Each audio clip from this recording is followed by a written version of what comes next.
pioneer brand canola with Optimum Gly, the highest yielding glyphosate tolerant trait on the market. What's next in canola happens here.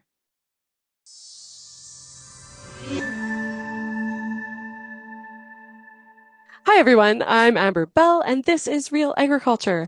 I am sitting here today with Roland Crobel with Agriculture and Agri-Food Canada. So Roland here has been working on an ecosystem that is modeling greenhouse gas emissions on farm in agriculture, of course. So welcome Roland, it's fantastic to have you on the show. Okay, Tamik Sissego. Hello, everyone, and good day to you. I'm greeting you in the Blackfoot language because I'm here in Secaucus, also known as Lethbridge, Alberta, in the heartland of the Blackfoot people. So just to recognize that there's a longer history than specifically my history, but also others here in this country, and encourage you to learn some Blackfoot because it's a really interesting language. And Holos is interesting too. So Holos is the software that you guys have been modeling and working on. Can you talk a little bit Yes. about what exactly is it and what does it do? Where did it get started? Sure. So the Holos model is what we call a Canadian whole farm greenhouse gas model.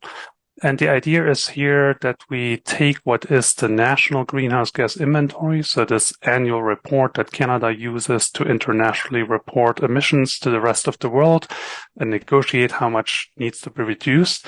We take these calculations, pull them down to the farm level and make them available to everybody who wants to use them. So the model is free to use. It's publicly available. And the whole intent here is to say, and this is, I'm quoting my mentor, Dr. Henry Jensen, to say the model is not necessarily there to say what is, but rather to ask what if. And so the model calculates the greenhouse gas emissions on the farm, but the intent is to say, take the model, try out different practices, and see which practices can actually lower the emissions. Right. And so there would have taken a lot to just get the inputs and everything. I went through the software really quickly. It was pretty intense. Like there are a lot of key points that you can put in, some data points that you can put in. So can you talk a little bit about what that looks like on the farm and what are some of those key points that farmers would need to put in to get an accurate view of their emissions on farm? For sure. So, first of all, if you try to calculate emissions from all the emissions from a farm system, of course, it takes a lot of calculations and a lot of data. So first of all, what we try to do is we assess kind of what data are out there from the Canadian government, from other sources that we can supply with the models. So there's a lot of default data there so that you don't need to supply all the data and you don't need to worry if you don't have it. There is a number already there.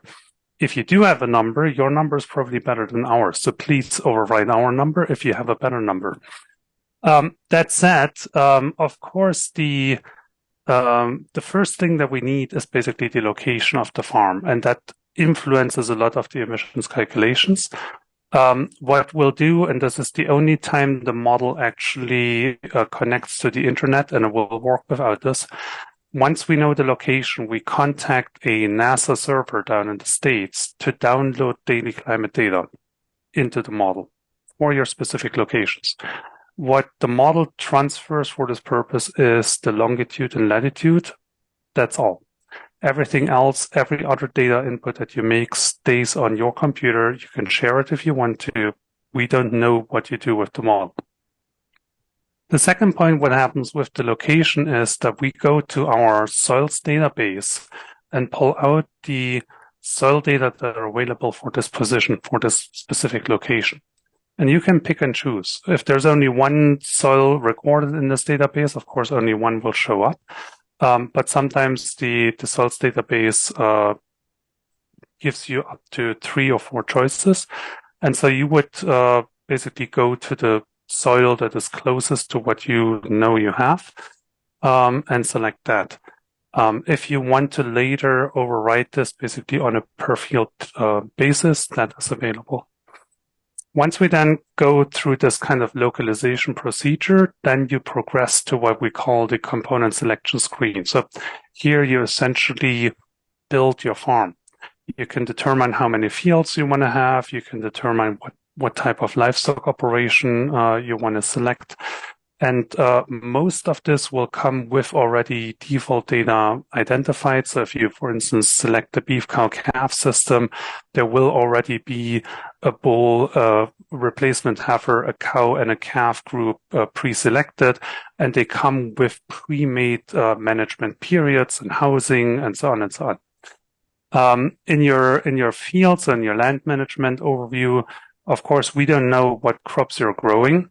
So that would be one of the information that we need, that you tell us what type of cropping sequence is frequent on your field. For the yield, and that's one of the drivers of emissions calculations, we have a database that we can pull. It's we call it a small area database that covers regional crop yields over time and going back in time. So this is basically to again, make sure that there is a number there available. We assume that most farmers could tell us what their yield was a year ago or two, but if we ask, like, what was your yield in 1990, then probably we draw a blank. And so there is this database in the background that can fill these gaps. Another information then important to have is fertilizer application, because the nitrogen that is applied is a driver of nitrous oxide emissions. So the more accurate the inputs there, the more accurate and specific to the farm is the output. With the livestock operations, the most important information there is usually number of animals, weight gain, and we calculate basically the enteric methane from the weight gain, as well as feed quality. But there's many more things that you can specify out. Yeah, I did notice that. Is there any plans in the future to include something like, so I know that was a study done at the University of Alberta talking about rotational grazing, and so some of these newer practices that are being implemented to help sequester carbon. Is there any plan in the future to sort of include some of that as data comes available? We're actually part of that project. So that's a collaboration between UFA and UFS. And we've supplied the modeling component to that. So we have a new team member who will be with us hopefully for the next still 2.5 years, Dr. Muhammad Adil Rashid. He is going to focus on the question of how do we model carbon in perennial systems and with respect to management practices.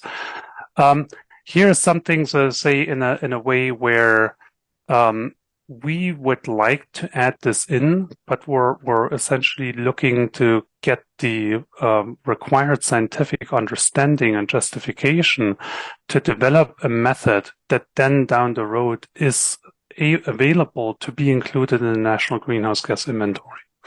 Right. And so this is kind of our quality control. And so this is where, when I said initially, we are aligning with the National Greenhouse Gas Inventory, the emission calculations are, but there's a lot of things because we get essentially the user information directly fed into the model. We can account for a few things that the National Inventory cannot, because the National Inventory people that calculate it don't have access to that level of detail, accuracy, and detail. So the idea is then here to say we can kind of use the model as a test bed to test new methodologies that we down the road can include in the National Greenhouse Gas Inventory.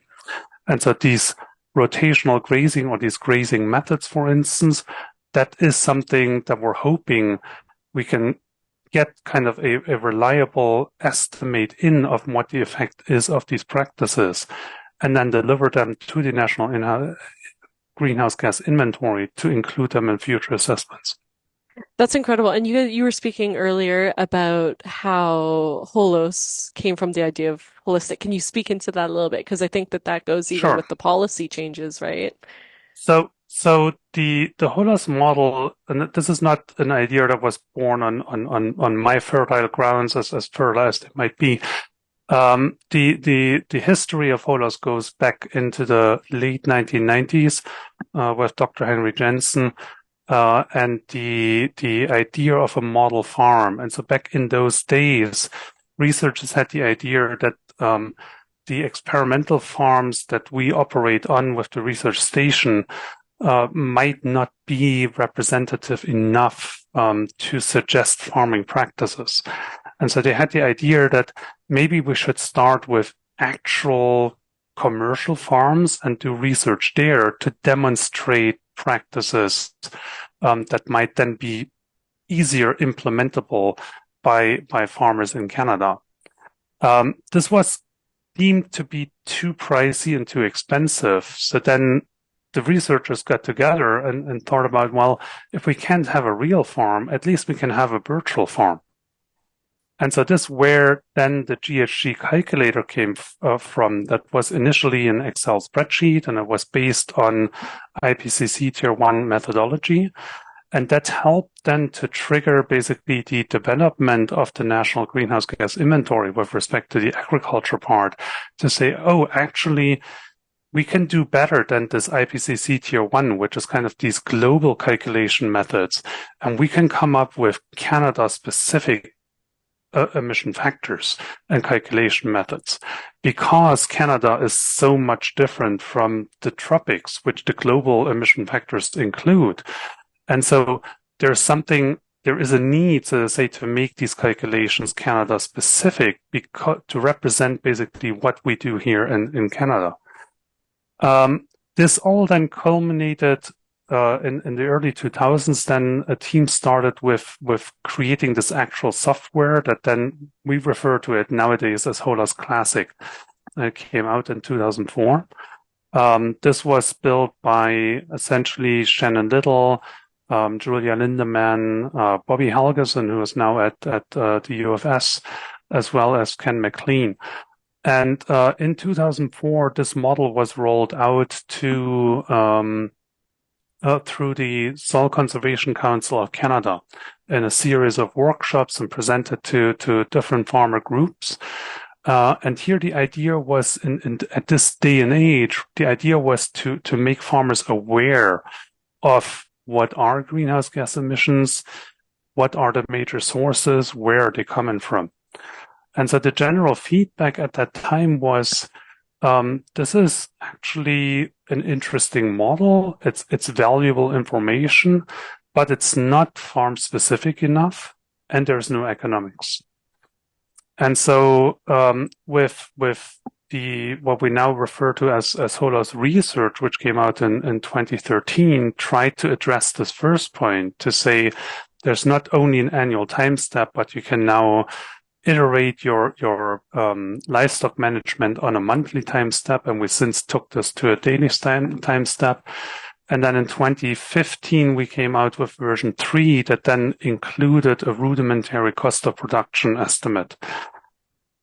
With version 4, we didn't manage to maintain this cost of production estimate because most of the lookup tables that we drew upon to get the information that we need are by now outdated. So they were from 2015. And not all provinces have actually maintained their output. So we're basically looking at having to reinvent the wheel from the scratch because all the data that we used back in the day are no longer there. Well, and I find the economic piece would probably be one of the most difficult because every farm is different and so it's a lot that you're trying to fit into one software program. So what is your hope for the software for the future? Like, what are you looking to bring it? Are there any current research studies? You talked about the perennial grass lands, that type of thing. Anything else that you're looking at doing it with the scope of it? Well, this is so this is a two-pronged approach in the sense that we have an idea of what we want to do with the model, but we also put it open source. And so the reason why we went open source initially was the point to say we had people approach us in the past who asked, like, we would like to add XYZ into the model. How can we make this happen? And our response was, well, we're a small team. Back in the day, we had 3 people. Now we have 4. There's 1 programmer. So if you want to add something in, you give us what you have, and we put this into our long line of development. So maybe 3 years from now, we may get to what you added, what you wanted to add. So by putting this open source, we basically say, okay, now everybody can come as long as you have some experience with software and source code.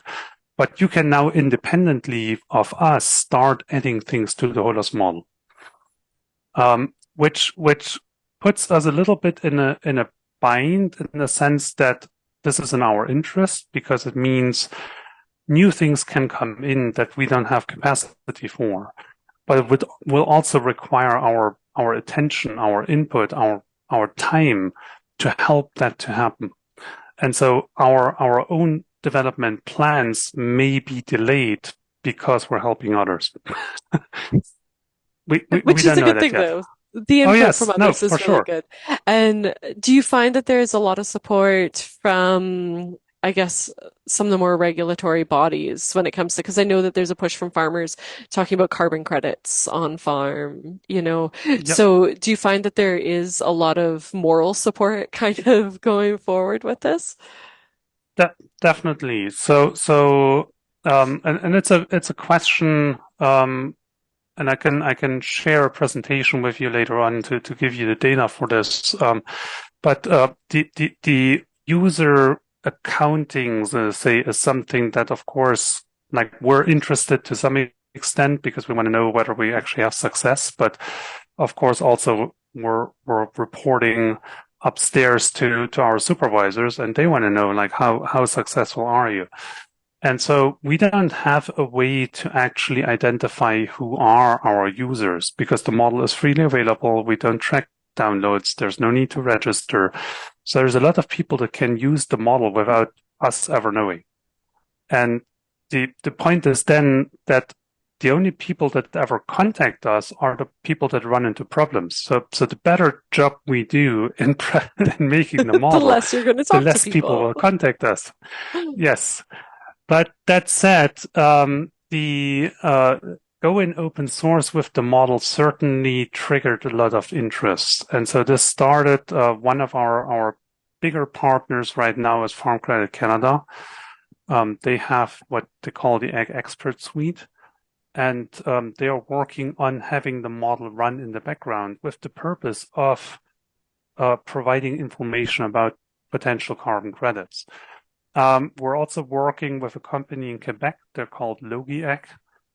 They adopted the Holos model version 3 and are now working on upgrading to version 4.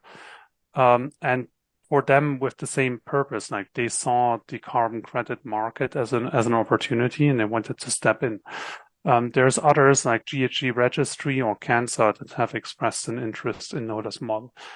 And so the purpose here is essentially to say, we are transparent and we are following the National Greenhouse Gas Inventory algorithm or calculation methods. And that provides an opportunity for such companies that want to get into this market, because now they can use for their credits a methodology that is transparent and internationally recognized. Mm-hmm. That's which is incredible. which is a lot easier to defend than when you say, like, I'm coming up with my own methodology. I'm just saying this is here, right? Yeah, definitely. Yes, Well, that is amazing information. I feel like we could talk for a long time. But do you have any words for producers that are looking to use the model? Where can they go if they have questions? That type of thing. sure. So the for the producers is basically just the word. We provide the Holos model as an education tool. And we intend to keep it this way. This doesn't mean to say that the model will not be used in a different context by somebody else at some point, but that is what we do as the science team. And so if there's any questions on the model and how it operates, we do provide training on demand, or we moved more to a scheduled approach. So right now it's once a month. There is a GitHub repository where there's a frequently asked questions. There's a discussion forum. If you want to have training, you can find us for sure. There is the official webpage. There's an email. You can also join our Sustainability of Canadian Agriculture conference next March again that we organize with the University of Manitoba. And there is a Holos model training as part of that. So there shouldn't be a shortage of opportunities to learn how the model operates. If you want to basically, if you run into trouble, we're here to help. That's why we're public servants, and we're happy to. Yeah, other than that, if you can go to the GitHub repository, because there's a lot of supporting literature, there's a user guide for the model, there's training that you can take. Our annual training at the conference is actually recorded, so you can find that on YouTube. So there's plenty of opportunity to get familiar with the model. And if you run into any trouble, then please be in touch. And if you have a question about why is a result like this, then we're happy to answer as much as we can. Well, that's amazing. Thank you so much for joining us. And that was Roland on Real Agriculture.